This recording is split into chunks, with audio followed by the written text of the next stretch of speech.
பொதுவாகவே நம்மளுடைய குழந்தைங்க ஒரு ஐஏஎஸ் ஆகணும், ஐபிஎஸ் ஆகணும், ஒரு நல்ல பொசிஷனுக்கு வரணும்னு தான் ஒவ்வொரு பேரண்ட்ஸ் நினைப்பாங்க.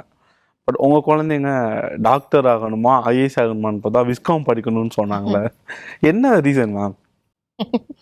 நல்ல கேள்வி. குழந்தைங்களுக்கு அவங்களுக்கு என்ன பிடிச்சிருக்குதோ அதுதான் அவங்க படிக்கணும், அதுதான் அவங்க ஐ திங்க் செய்யணும் லைஃப்பில். நாம் as பேரண்ட்ஸ் நமக்கு நிறைய கனவுகள் இருக்கும். இப்போ நான் ஒரு டாக்டர் ஆக முடியல, அதனால என்னோட குழந்தை ஒரு டாக்டர் ஆகணும். நான் ஐஏஎஸ் படிக்க முடியல, அதனால என் பசங்க அதை செய்யணும். எல்லா பேரண்ட்ஸும் நல்லது தான் நினைக்கிறாங்க. அவங்க பசங்க நல்ல உயரத்துக்கு போகணும், நல்ல பெரிய படிப்பு படிக்கணும், நல்ல பெரிய சம்பளம் சம்பாதிக்கணும், ஃபஸ்ட்டாக வரணும், செகண்டு கூட தாங்க மாட்டாங்க, ஃபஸ்ட்டாக வரணும்னு எல்லா அப்பா அம்மாவோட கனவு தான் இது. எல்லாரும் அது ஆசைப்படுறாங்க. ஆனால் குழந்தையோட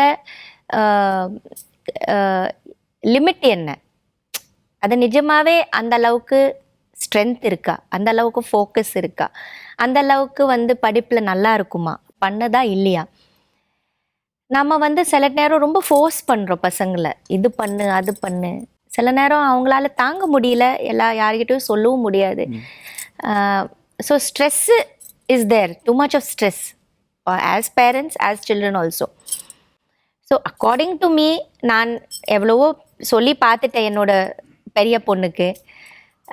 எப்போ அவளுக்கு +2 முடிச்சுட்டு என்ன பண்ண போகிறேன் அப்படி நிறைய உட்காந்து அவகிட்ட பேசும்போது அவள் ரொம்ப தெளிவாக இருந்தா.